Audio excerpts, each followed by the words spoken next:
Intelligence and Counterterrorism. We're going to do an initial briefing here, which is going to be somewhat limited because the investigation is very active. The incident is still unfolding. You're going to hear from First Deputy Mayor Lorraine Grillo, Governor Kathy Hochul, Police Commissioner Keyshawn Sewell will outline the events as we know them. Laura Cavanaugh, the First Deputy Commissioner and Acting Fire Commissioner, will walk you through casualties. Jano Lieber from the MTA will give us the status of the system, and then we'll be able to entertain some limited questions. There will be another briefing later this afternoon where we'll be able to update that, and then additional briefings as needed. First Deputy Mayor Lorraine Grillo. Thank you, John. So from the very minute this incident occurred, the mayor and I have been on the phone monitoring the situation constantly. We have worked with all of our agencies, the FDNY, NYPD, OEM, all of the agencies who have worked really hard together and will continue to throw all of the city's resources at this situation. We've made all of the resources available, and we'll work with the Office of Emergency Management for any additional needs. I'm going to ask the Police Commissioner, Keyshawn Sewell, to speak to you and give you an update on the events of today. Thank you. Good afternoon. We're here to update New Yorkers about an active shooting incident that took place this morning inside the 36th Street subway station on the N line. I want to begin by assuring the public that there are currently no known explosive devices on our subway trains, and this is not being investigated as an act of terrorism at this time. We can also report that although this was a violent incident, reportedly we have no one with life-threatening injuries as a result of this case. This investigation is only hours old, so please note this information is subject to change. Just before 8:24 this morning, as a Manhattan-bound N train waited to enter the 36th Street station, an individual on that train donned what appeared to be a gas mask. He then took a canister out of his bag and opened it. The train at that time began to fill with smoke. He then opened fire, striking multiple people on the subway and in the platform. Again, we will describe him as an individual. He is being reported as a male black, approximately 5 feet 5 inches tall with a heavy build. He was wearing a green construction type vest and a hooded sweatshirt. The color is gray. At this time, we are working with our federal partners, where we are asking for the public's help. Anyone with information, videos, or photographs, no matter how insignificant they think it may be, is encouraged to call Crime Stoppers at 800-577-TIPS. All calls are strictly confidential. I'd like to turn it over to the FDNY to give information about the victims. Oh, sorry. I apologize. The governor would like to speak now. Governor Hochul, my apologies. That's right. Good afternoon. This morning, ordinary New Yorkers woke up in anticipation of a relatively normal day. They left their homes en route to school, en route to their jobs, and to a normal day, as I mentioned. That sense of tranquility and normalness was disrupted, brutally disrupted, by an individual so cold-hearted and depraved of heart that they had no caring about the individuals that they assaulted as they simply went about their daily lives. This individual is still on the loose. This person is dangerous. We are asking individuals to be very vigilant and alert. And you'll get more reports on specificity as the day goes on. So this is an active shooter situation right now in the city of New York. I just got off the phone with the mayor. He's recovering well. He is monitoring. He's actively engaged in this situation. I wanted to let him know that the people of the entire state of New York stand with the people of this city, this community, and we say no more. No more mass shootings. No more disrupting lives. No more creating heartbreak for people just trying to live their lives as normal New Yorkers. It has to end, and it ends now. And we are sick and tired of reading headlines about crime, whether they're mass shootings or the loss of a teenage girl or a 13-year-old. It has to stop. I'm committing the full resources of our state to fight this surge of crime, this insanity that is seizing our city because we want to get back to normal. It has been a long, hard 2 years. That's what we crave, that sense of stability and normalcy. And this is what the mayor and I are going to continue to work toward. And I thank the partners, the brave people of the MTA, the first ones who had the sense, the drivers of the train, to leave the station to make sure no more victims could be hurt. The NYPD, FDNY, state police, everyone involved in this has one purpose, and is to stop the insanity of these crimes. You'll hear now from our fire department. I want to thank them for being there to help us diffuse a volatile situation.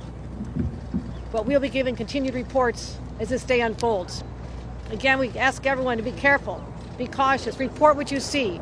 It is likely that someone out there listening to this is going to help us lead us to that individual. You have a description of what they're wearing. You know the details. But this is the day we pull together as New Yorkers, united in a common purpose to say no more. And that is what I'm going to continue to do as the governor of the state of New York, working with our local partners right here. Thank you. Thank you, Governor. Good afternoon. This morning, the FDNY received reports of gunshot victims in the subway. Thanks to their quick response, we were able to treat 16 patients. 10 of those patients are suffering from gunshot wounds at this time, and 5 of them are in critical but stable condition in our local hospitals. Yes, we have 16 total patients. 10 of them are suffering from gunshot wounds, and 5 of them are in critical but stable condition at this time. And I'm going to pass it over to the MTA for an update on their subways. Okay. First of all, we have to thank the NYPD and the FDNY and the whole team who've done so much to protect us and help immediately to recover from this situation. And I also need to acknowledge the MTA workers who had the foresight to immediately move a train that was on the platform, the R train, out of the station so it could carry people to safety. That was smart thinking. Right now, B service is suspended, W service is suspended. The D and the N and the R are running with suspensions and some shuttle buses. And folks should check the website for latest. Obviously, it's a disrupted day, but a lot of the system is in fact running. I just want to say one thing on a personal note, which is on 9/11, I stood on 4th Avenue and watched people, New Yorkers, come back from that tragedy. And I watched New Yorkers help each other and storekeepers walk out and give people water. That was the same thing we saw on the platform today. We saw New Yorkers in a difficult situation, an emergency, helping each other.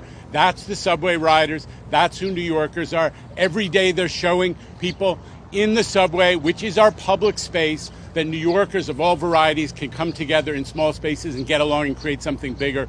That's what we remember in these emergencies, as well as the tragedy and the thought for the quick recovery of the victims, is New Yorkers are incredibly resilient, just as they are in every emergency, and we thank them for what they've done, and we thank the governor and the mayor for their leadership in all of our recovery from COVID and from every one of these challenges. So just to reiterate, we're going to be very limited in what we are able to answer in questions. Just to also underline our partners here, we got Mike Regan. Mike Regan is the Assistant Special Agent in charge of the Joint Terrorism Task Force with the FBI and NYPD. John DeVito from ATF, who's helping us with tracing efforts and investigation. He's the Special Agent in charge for New York City. We have the Brooklyn District Attorney, Eric Gonzalez, who is also here. And, of course, Chief Ken Corey, Chief of Department, and First Deputy Commissioner Ed Caban. We'll start off with questions for the police commissioner. Commissioner, was the shooting on the train or on the platform? Was the suspect on the platform or in the train? And did it all happen in the 36th Street station, or what happened down in 25th Street? The suspect was in the train car. The shooting began in the train car. Commissioner, can you give us some more detail? Exactly what happened in the car? Did the suspect say anything? What type of weapon did he have? And what was going on inside the car as this all happened? So, as I stated before, we're only able to get limited information because it's under investigation. As the train was pulling into the station, the subject put on a gas mask. He then opened a canister that was in his bag, and then the car filled with smoke. After that, he began shooting. Commissioner, does this appear to be random? Hang on. One time! Hang on. Commissioner, does this appear to be random? Any idea why this individual did this and did this here? We do not know the motive at this time, but we're not ruling anything out. The injuries that are not gunshots, are they shrapnel wounds? What are the other injuries that were not gunshots? We want the fire department. There are a variety of other injuries, from smoke inhalation to shrapnel to panic from the incident. When you say shrapnel, what would the shrapnel? It could be from anything. It's still under investigation at this time, so it could be a grazing from a bullet. It could be from the panic following the incident. Not from an explosive device. Not at this time. Any idea the suspect where they fled? They go to the train tracks. You stay there, you can play with him some more. Any idea of whereabouts he? That's subject to investigation. We're endeavoring to determine that right now. Okay, Josh. Why were the trains not? Commissioner, why do you connect this more to the litany of gun violence and not terrorism at this stage? Why rule out terrorism? I'm not ruling out anything. We're determining what that motive is, and we'll find that out as the investigation continues. The victims tend to one particular ethnic group? No, sir. The victims have a variety of Anything else ethnic recovered down there? Hang on. We got time for about two more. Why were the trains not shut down immediately? And if they were, could it have been easier to catch the suspect? That's not the case. How were the Next. other 5 injured? I'm sorry, I didn't hear you. Were the cameras working in the subway station? That's under investigation as we speak. Do you suspect this is an MTA worker, given that they were wearing a construction vest?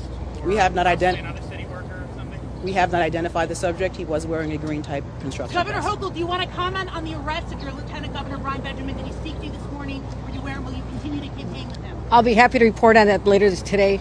We'll have a statement out there. I've not had a chance to speak to him. I was doing media interviews this morning, but this is not the place, but I will be addressing it very shortly. Let's focus on the fact that there are people in a hospital right now fighting for their lives. Those are the people we're thinking about and praying for at this moment. All right, thank you very much. Now listen, we're going to get... Hang on a second. Hang on a second. We're going to get back to you with a time for an update later. The information is developing. We expect to have more later, and that will not be here. That will be either at the precinct or headquarters. We'll find an appropriate location where we have enough room and we can do this in a controlled environment. You said the other briefing's not here. It's good. Well, it'll be announced. Guys, we can come get our mics, please. Yeah, I think we're gonna start restoring vehicular traffic.